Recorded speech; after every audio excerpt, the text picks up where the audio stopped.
Hey guys, this is Eric Wangana with Wangana Racing. It's Saturday, so it's an update video day. So this video is going to have a lot of little stuff in it. So a bunch of different things that you might find very interesting is what I'm trying to say.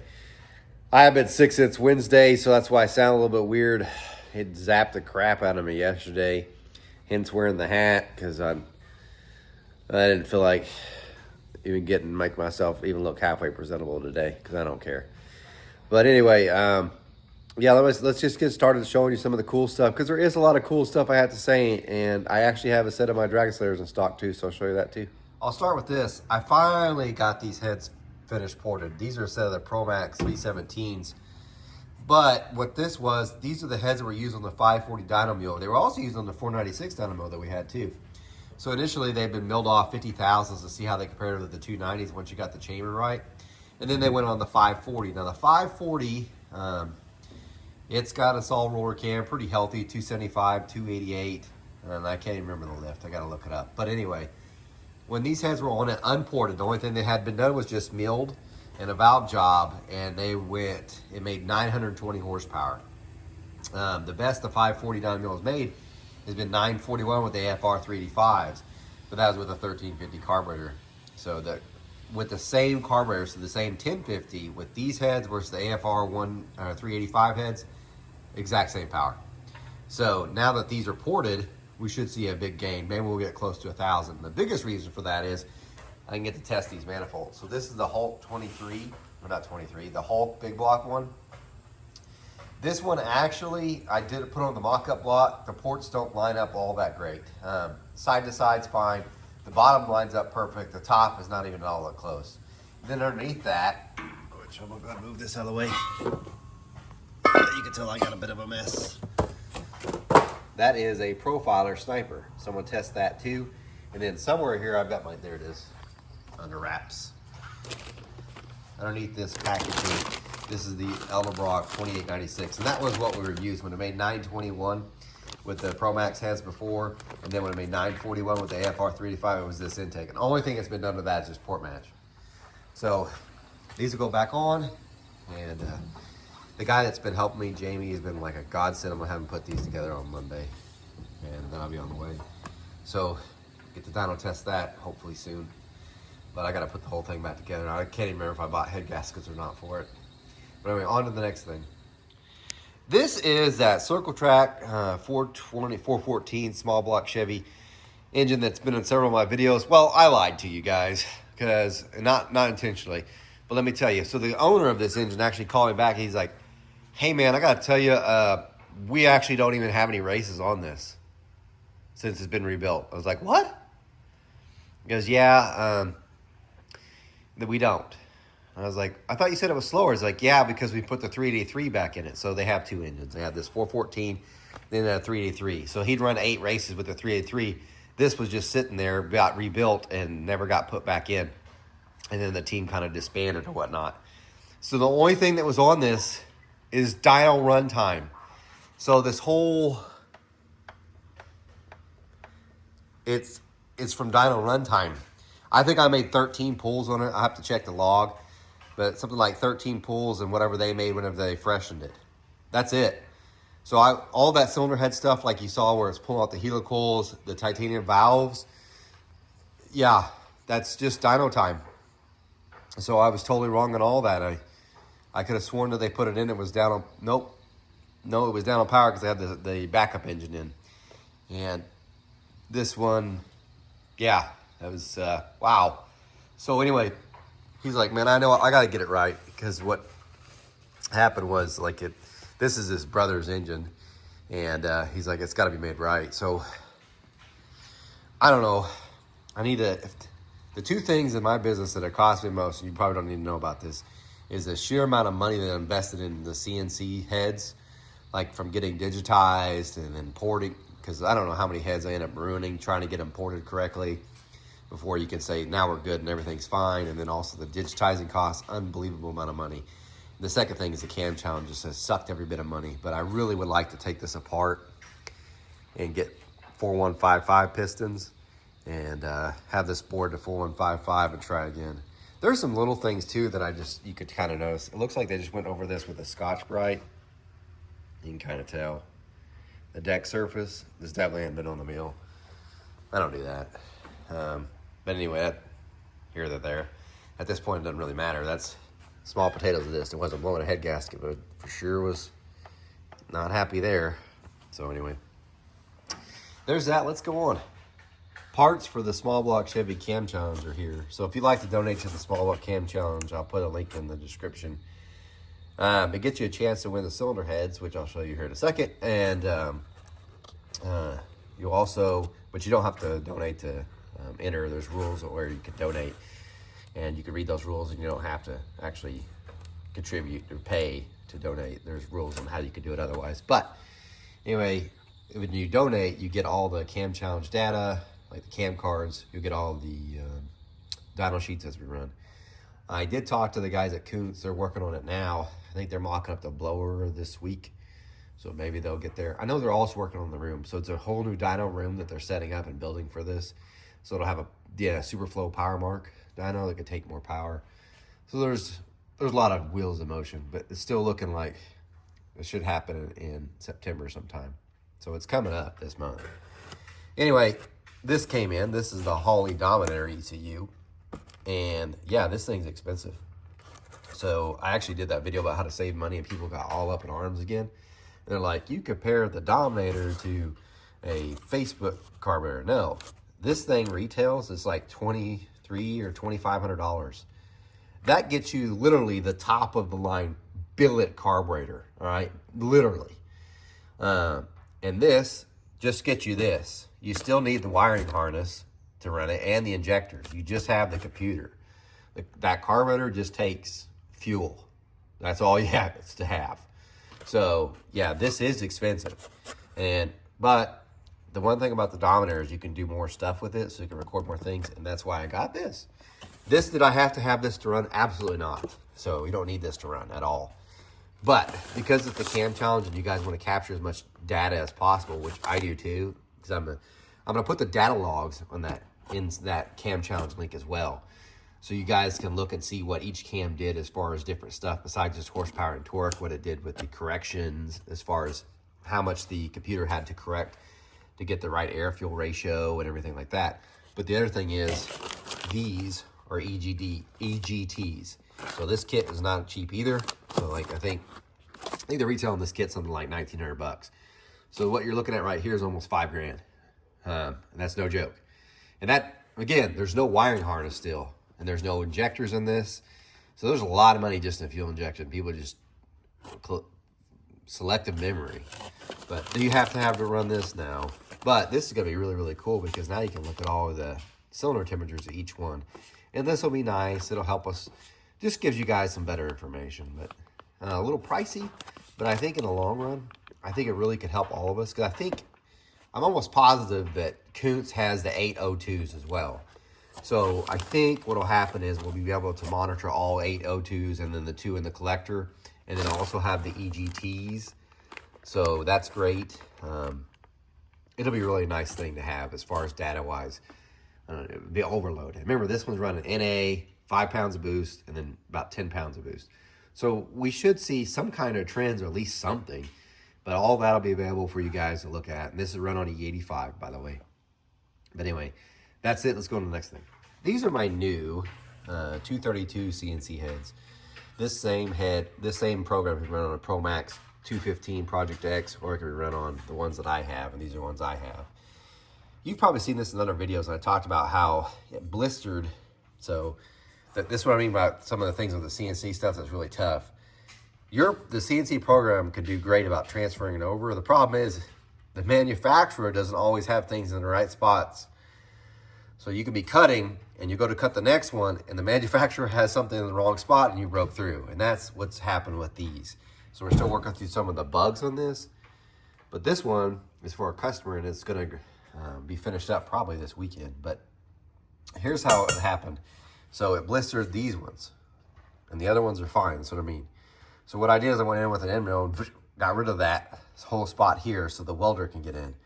And several of you said, you just should put a sleeve through there. Yeah, I've checked on that. I did. As a matter of fact, Terry Wilkes, I had sent him 2 of them to be repaired that way, and I haven't heard anything back from him. I think he's going through some stuff, but he hadn't returned my messages or calls, so I don't have a clue what's going on with that.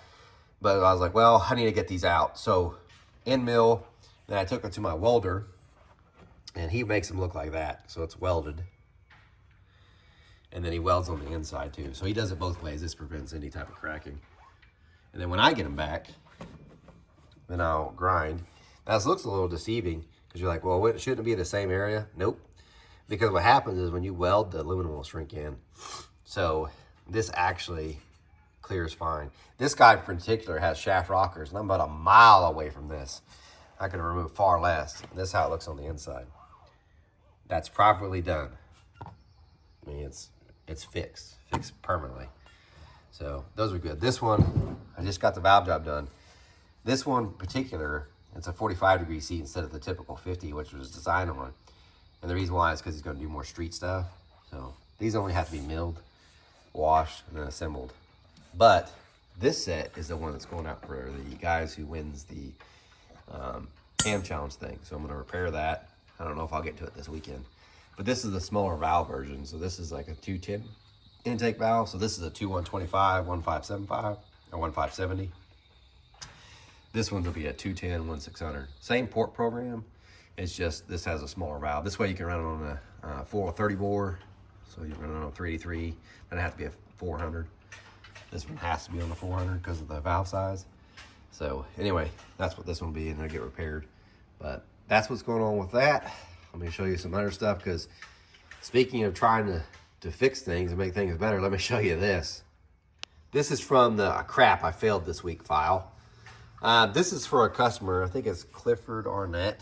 And he's not even, here's the bad part. His isn't even scheduled. Like, I got so many other jobs in front of him, which probably making people mad. But I was like, I know it sounds stupid and crazy. That's me. I had a dream about porting this runner, because all my models usually are based on this one here. This is the one I always port and flow, not that one. But the reason why I had a dream or something about that is because of this. So this is my CNC Dragon Slayer. This is the 40-60 spacing one. Every single Dragon Slayer, with the exception of one, on that port, which is this port, it always has core shift. And so the CNC machine won't perfectly clean it up. You can tell where I've hit it with cartridge roll. You can see. Does it affect flow? Not at all. That's the weird part. You would think with the way it looks, not perfectly CNC compared to the one that's right there, that they would flow dramatically different. No. They're like within one. But physical appearance doesn't look as good. So I was like, okay. This guy, all he asked for was a 235. So this is a Dragon Slayer 225. I don't have a CNC program for the 235. It's all by hand. So I was like, all right, screw it. I'm really far behind. I'll just do one port, make it 235 cc's, and then I'll have it digitized, and that will save me some time, even though I'll make, at that point, you'll make zero in the job. Matter of fact, you'll lose 500, but maybe will pay off in other jobs. That's incorrect. So here, let me tell you what I did. This is a 208 1600 exhaust valve. So I left them the same valve size from factory. This set's total different. Different altogether. This is the 40-60, which we'll get to in just a second. Well, here's what I did. I was like, all right, here we go. 45-degree valve job. I mean, this is going to be a piece of cake. This is a stock Dragon Slayer. That's why my logo's not on the end. Usually my CNC ones have that. But anyway, I was like, you know what? I'm just going to port this. We'll just do it, see what we do. And I was like, take off minimal stuff, because it took a lot of grinding to make that. So just take off some minimal stuff. We'll see what happens. Let's try something different, right? Let's try one thing different. I've kind of tried it before, but let's revisit it and see what happens. So I get done doing it, and I put it on the flow bench. And remember, this is a 208 intake valve, and this is standard valve spacing. This is a 40-60 version. So this one by far is the better flowing one, the 40-60 one. So at 400, that's like, on the signs, it's like 262. On the Superflow, it goes 272 at 400. So that's outstanding number. At 500, this thing's going 300 on the signs and like 308 on Superflow. Those two numbers, magic, right? Outstanding. The standard valve spacing one that I have, the 253 standard, which is like the same valve spacing as this, it doesn't do that good. It does it does good, but it does like 256 at 400 and like 295 at 500.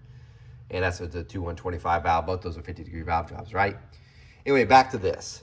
This is a 208 valve, much smaller, 45-degree seat. I do the little extra work, do the chamber work. I'm like, all righty. I put it on the bench, and I mean, I'm like, oh my God, this thing is amazing. So, because you start out 1/10 of an inch valve lift, you start lifting up, and I was like, oh my God, I found it. This is it right here. Because it goes like at 200, it's like 200 is like 156.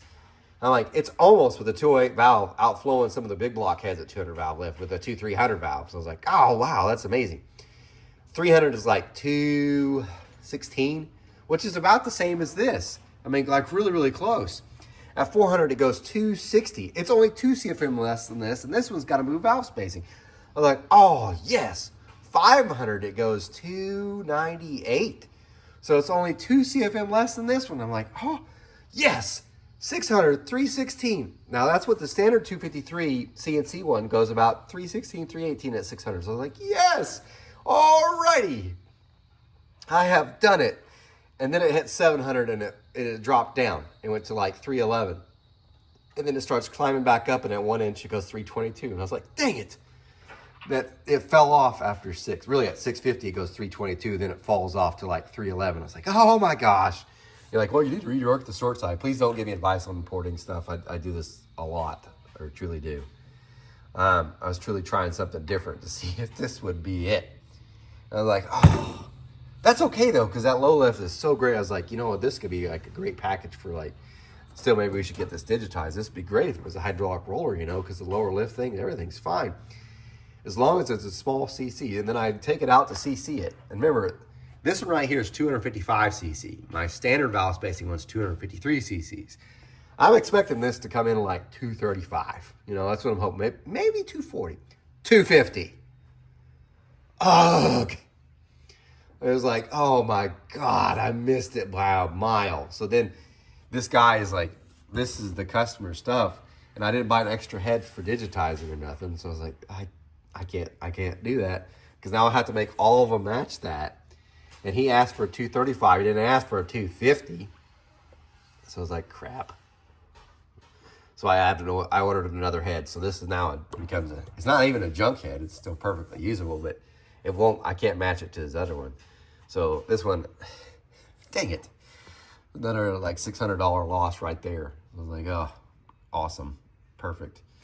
So I took his other head because he had his other one here. By the way, I ordered these. So it's not costing, he won't pay anything more than we'll both be new castings. And then took the same port, and this time I hardly removed anything just to see. And I did some changes on it and stuff, but I didn't go as hard with it. And this one, which is funny, it's like 3 CFM down from this port, and I didn't do even near as much grinding. And that's what it should be. But it's not so great that I want to have a program made, is what I'm trying to say. So I feel like totally let down. But now, because I won't have to have a head digitized, I might make $300 after porting a whole set of heads.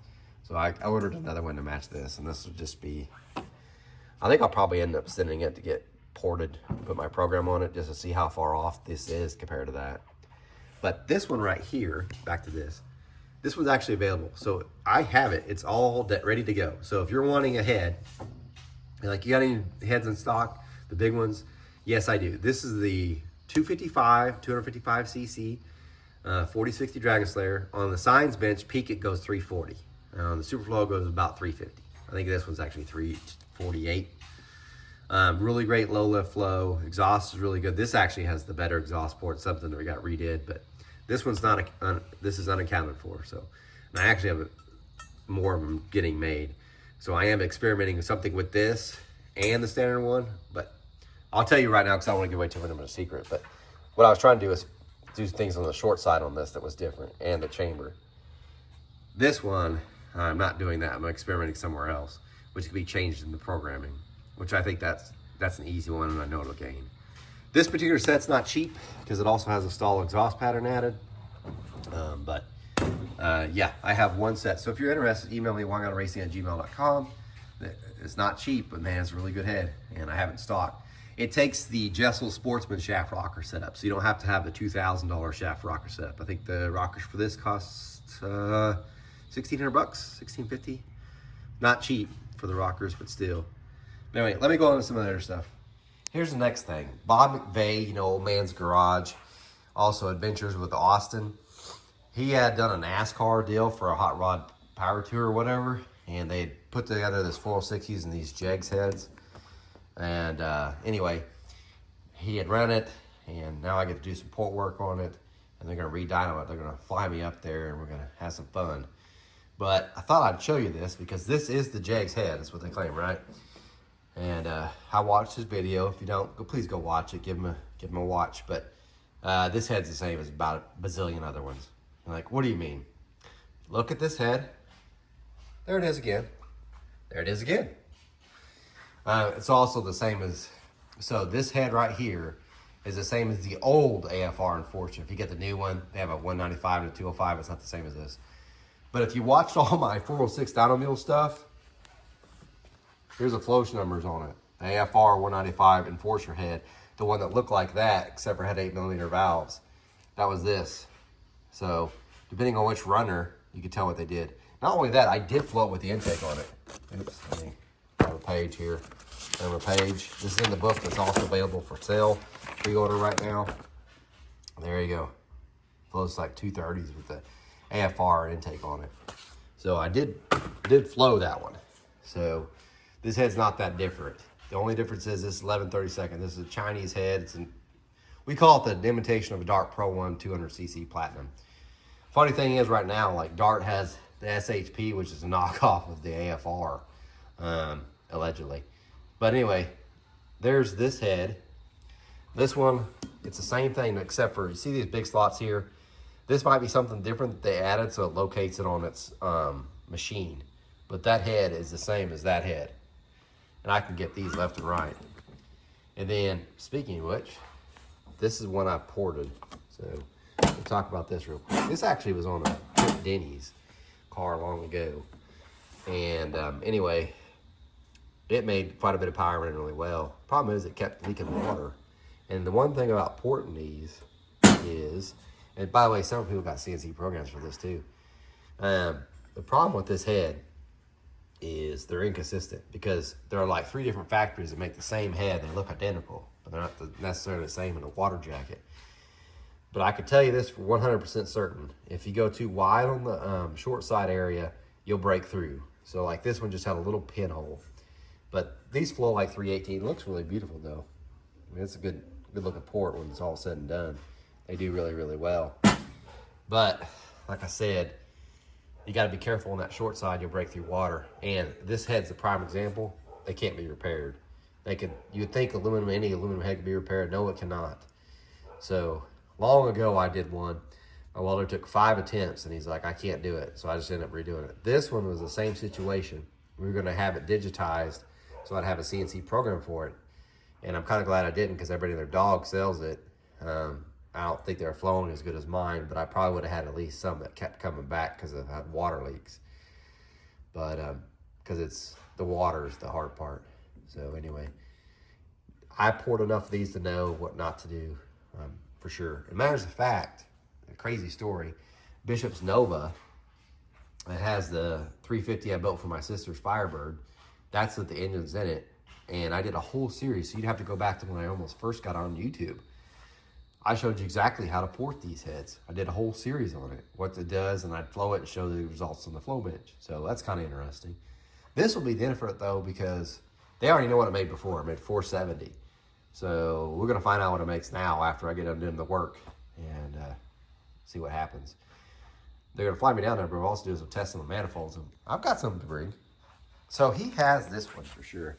That's a Trick Flow R intake. Now mine is milled off, so it fits better on the runners, which is great.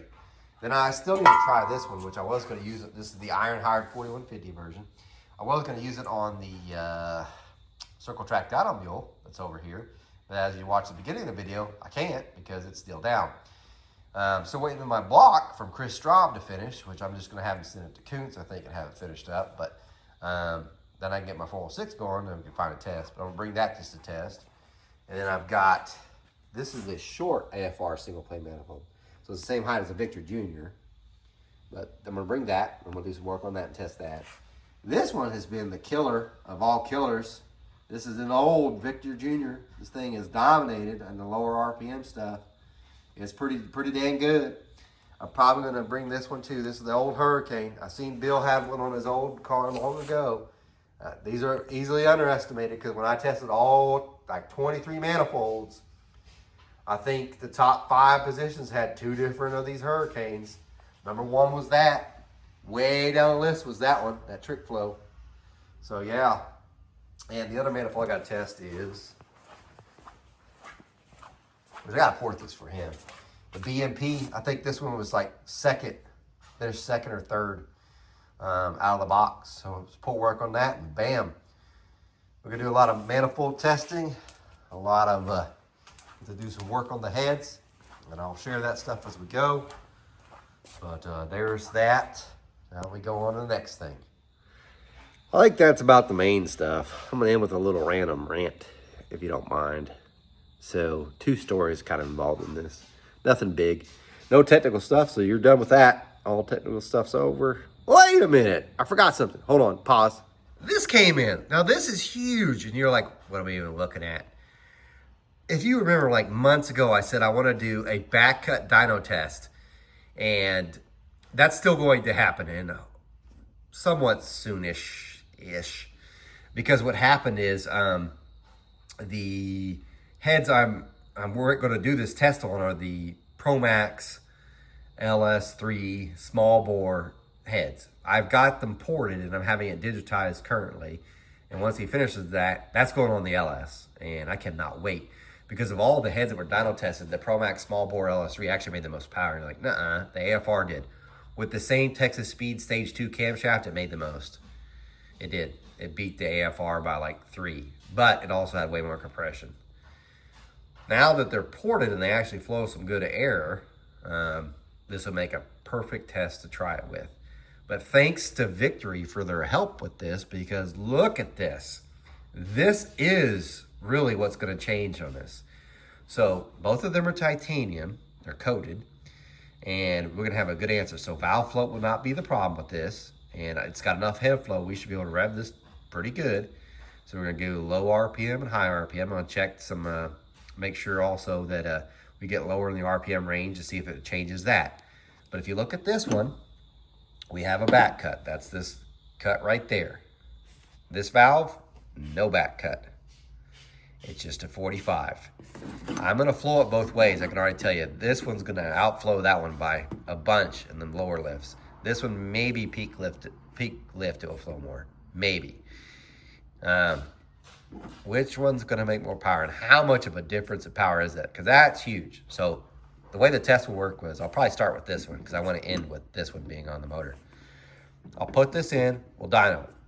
Pull the heads off, switch to that valve, dyno, and then boom. Well, no. How much the back cut was actually worth. This should be fun. I look forward to it. So they're the same margin and everything. So this is really, really, really great. But anyway, there's that, and now I'll have a random rant. Okay, here's my little random rant, and now this really is no more technical stuff. I've covered just about all I want to cover for today for that stuff. But let me just get to this. This is kind of interesting to me. So first one I'll make quick. I like Cracker Barrel's food. I'm saying it. I do. I know I go on road trips to eat there. I like their food. I don't care what their sign looks like. I don't really want them to change the decor. I prefer if it kept it the same. But I don't know that the decor changing would affect my ability to eat there. If their food sucks, then I'm done. I go there to eat. I don't know how many hole-in-the-wall restaurants that look like absolute dumps, but have great food. So the decor to me means nothing. The food means everything. So there's that. Just want to get to that. Matter of fact, we ate there at Cracker Barrel like last week or so. So don't bother me a bit. Their chicken and dumplings, amen. And by the way, that's really the only truly, like, to me, Southern American food. We got Mexican restaurants everywhere. Pizza restaurants everywhere. Home cooking, franchised restaurants. What do you got? There's only, to me, only Cracker Barrel. So anyway. The next thing I want to talk about, and this little random rant, is and I'm Gen X, so hear me out on this. How come we don't ever hear any like Creed or Nickelback music anymore? All I hear, like, it doesn't matter. Like, you could play, like, you keep constantly hearing, like, 80s music all the time. And no, it's not great. Stop. You killed radio. You know, the 80s music killed radio because they wouldn't stop playing it. They never went on to anything new. But Nickelback, Creed, they were so huge at the time. And you hear nothing from them now. Meanwhile, they're still playing Metallica stuff, which I like Metallica, don't get me wrong. Their new stuff's garbage. And they're still playing it, but they never play hardly any Creed or Nickelback stuff. And I'm just saying, like, it's like we skipped this. You got to taste it. It was great. And then, like, ignored it. Never happened. So, and then we all like, oh, we can't say that we liked it. No, I liked Nickelback. I liked Creed. Maybe we should just play them a bit more. That's all I'm saying. Why? Why do we have to act like we didn't like it, but when we actually did? I mean, I bought their CDs. Because that's back in the poor times. So if you had one good single, I was like, nah, I'm about to buy your CD. Two good singles, I was like, maybe. Three, okay, I'll buy it then. That's when I bought the CD. And like Creed always had three at least, bangers. And same with Nickelback. So I'm not ashamed of that. Bring them back. Yeah. So there's that for that. And then I'm going to leave it with this last thing. So my son came home last weekend, and he surprised me. I was working over there in the mill and trying to get it all set up and cutting. And I get the Life 360 thing. It says, your bishop arrived home. I was like, hell, he did. So I run outside, and I'm expecting like maybe his girlfriend drove him home. But no, he pulls up and surprised the crap out of me. Happy as could be. I was so happy, and got to see his mom. We got to spend time with him during the weekend. It was fantastic. Good job, buddy. He's been working very hard at swim. College swim is not the same as high school swim or even club swim. So their training's different. Dry land's way more than whatever he had before. His club swimming coach focused more on the water. They'll focus on everything.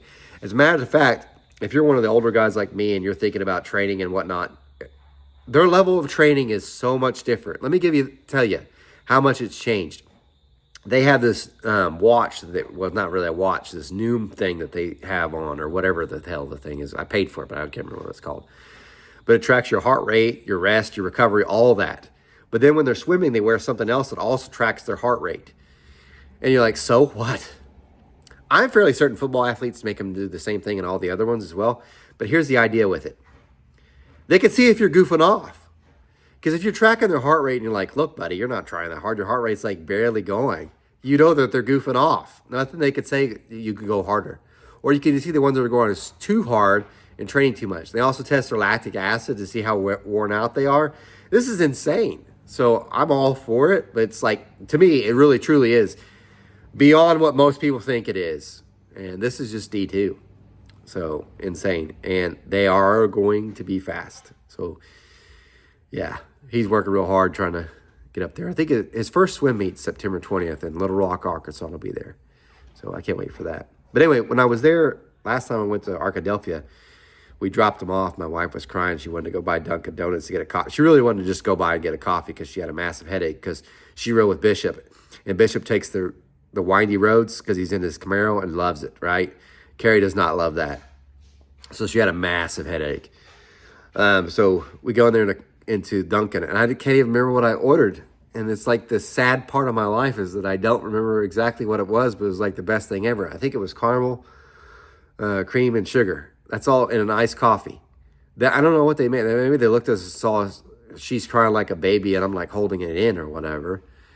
And he was really great too, that barista. He's like, I get it, man. Because she's crying. She's like, I'm not, nothing bad happened. I just dropped me. She's like, I understand. My mom was the same way when she dropped me off. And he did great. He did awesome. Of course, I tipped him and everything. But I can't remember for the life of me what that coffee was. It tastes great the whole way home. So this week I went to get Dunkin', and I ordered the vanilla because I forgot it was caramel.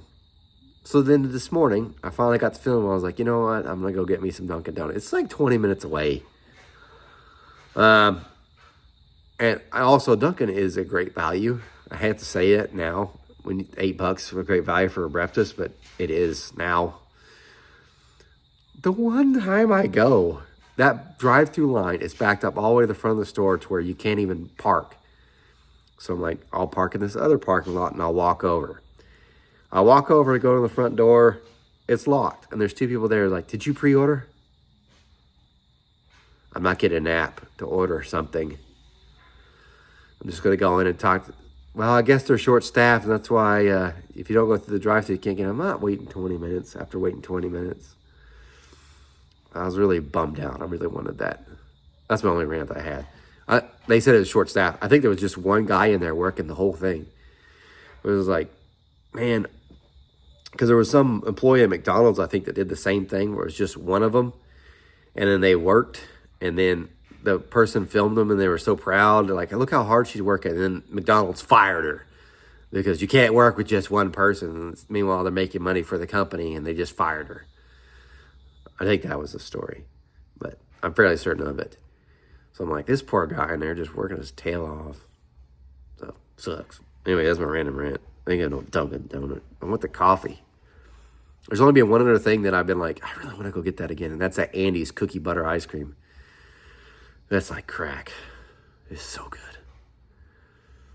Yeah. I really need to get in better shape because when I go to PRI, I don't want to stand next to Ryan and be like, hey, this is the skinny guy. Look at this fat blob, and then you got Ryan here all jacked and yoked. And Daniel Powell on the other side's jacked and yoked. And then you got me like, oh, he looked like he ate both of them. But he's got a big head, though. Anyway. Guys, thanks for watching. Remember, I'm no Superman. I did race you, boy. You guys take care.